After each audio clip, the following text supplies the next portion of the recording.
परमात्मने नमः। यथार्थ गीता श्रीमद् भगवत गीता अथ षोडशो अध्यायः। निष्कर्ष। इस अध्याय के आरंभ में योगेश्वर श्री कृष्ण ने दैवी संपद का विस्तार से वर्णन किया, जिसमें ध्यान में स्थिति, सर्वस्व का समर्पण, अंतःकरण की शुद्धि, इंद्रियों का दमन, मन का शमन, स्वरूप को स्मरण दिलाने वाला अध्ययन, यज्ञ के लिए प्रयत्न, मन सहित इंद्रियों को तपाना, अक्रोध, चित्त का शांत प्रवाहित रहना इत्यादि 26 लक्षण बताए, जो सब के सब तो इष्ट के समीप पहुंचे हुए योग साधना में प्रवृत्त किसी साधक में संभव है, आंशिक रूप से सब में है। तदनंतर उन्होंने आसुरी संपद में प्रधान 4-6 विकारों का नाम लिया, जैसे अभिमान, दंभ, कठोरता, अज्ञान इत्यादि, और अंत में निर्णय दिया कि अर्जुन, दैवी संपत्तो विमोक्षाय, पूर्ण निवृत्ति के लिए है, परम पद की प्राप्ति के लिए है, और आसुरी संपद बंधन और अधोगति के लिए है। अर्जुन, तू शोक न कर, क्योंकि तू दैवी संपत्ति को प्राप्त हुआ है। ये संपदाएं होती कहां हैं? उन्होंने बताया कि इस लोक में मनुष्यों के स्वभाव 2 प्रकार के होते हैं, देवताओं जैसा और असुरों जैसा।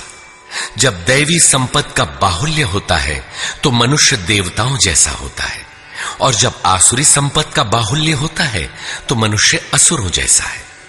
सृष्टि में बस मनुष्यों की 2 ही जाति हैं, चाहे वह कहीं पैदा हुआ हो, कुछ भी कहलाता हो। तत्पश्चात उन्होंने आसुरी स्वभाव वाले मनुष्यों के लक्षणों का विस्तार से उल्लेख किया। आसुरी संपत्ति को प्राप्त पुरुष कर्तव्य कर्म में प्रवृत्त होना नहीं जानता और अकर्तव्य कर्म से निवृत्त होना नहीं जानता। वह कर्म में जब प्रवृत्त ही नहीं हुआ तो न उसमें सत्य होता है, न शुद्धि और न आचरण ही होता है। उसके विचार में जगत आश्रय रहित, बिना ईश्वर के, अपने आप स्त्री पुरुष के संयोग से उत्पन्न हुआ है, अतः केवल भोग भोगने के लिए है। इससे आगे क्या है? यह विचार कृष्ण काल में भी था, सदैव रहा है। केवल चार्वाक ने कहा हो ऐसी बात नहीं है। जब तक जनमानस में दैवी आसुरी संपत्ति का उतार चढ़ाव है, तब तक रहेगा। श्री कृष्ण कहते हैं, वे मंद बुद्धि वाले पुरुष सबका अहित अर्थात कल्याण का नाश करने के लिए ही जगत में पैदा होते हैं। वे कहते हैं, मेरे द्वारा यह शत्रु मारा गया, उसे मारूंगा। इस प्रकार अर्जुन, काम क्रोध के आश्रित वे पुरुष शत्रुओं को नहीं मारते, बल्कि अपने और दूसरों के शरीर में स्थित मुझ परमात्मा से द्वेष करने वाले हैं। तो क्या अर्जुन ने प्रण करके जयद्रथादि को मारा? यदि मारता है तो आसुरी संपद वाला है, उन परमात्मा से द्वेष करने वाला है। जबकि अर्जुन को श्री कृष्ण ने स्पष्ट कहा कि तू दैवी संपत्ति को प्राप्त हुआ है, शोक मत कर। यहां भी स्पष्ट हुआ कि ईश्वर का निवास सबके हृदय देश में है। स्मरण रखना चाहिए कि कोई तुम्हें सतत देख रहा है, अतः सदैव शास्त्र निर्दिष्ट क्रिया का ही आचरण करना चाहिए, अन्यथा दंड प्रस्तुत है।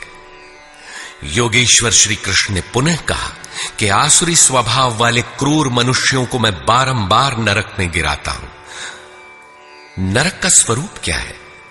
तो बताया, बारंबार नीच अधम योनियों में गिरना एक दूसरे का पर्याय है। यही नरक का स्वरूप है। काम, क्रोध और लोभ नरक के 3 मूल द्वार हैं। इन तीनों पर ही आसुरी संपत्ति टिकी हुई है। इन तीनों को त्याग देने पर ही उस कर्म का आरंभ होता है जिसे मैंने बार बार बताया है। सिद्ध है कि कर्म कोई ऐसी वस्तु है जिसका आरंभ काम, क्रोध और लोभ को त्याग देने पर ही होता है। सांसारिक कार्यों में मर्यादित ढंग से सामाजिक व्यवस्थाओं का निर्वाह करने में भी जो जितने व्यस्त हैं, काम, क्रोध और लोभ उनके पास उतने ही अधिक सजे सजाए मिलते हैं। वस्तुतः इन तीनों को त्याग देने पर ही परम में प्रवेश दिलाने वाले निर्धारित कर्म में प्रवेश मिलता है। इसलिए मैं क्या करूं, क्या न करूं, इस कर्तव्य और अकर्तव्य की व्यवस्था में शास्त्र ही प्रमाण है। कौन सा शास्त्र? यही गीता शास्त्र। किमन्ययी शास्त्र विस्तरयी। इसलिए इस शास्त्र द्वारा निर्धारित किए हुए कर्म विशेष अर्थात यज्ञार्थ कर्म को ही तू कर।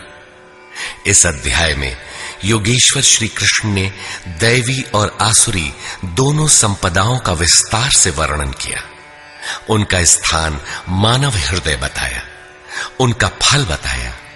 अतः ओम तत्सदिति श्रीमद् भगवद गीता सूपनिषत्सु ब्रह्म विद्यायाम योग शास्त्रे श्री कृष्णार्जुन संवादे दैवासुर संपद विभाग योगो नाम षोडशो अध्याय। इस प्रकार स्वामी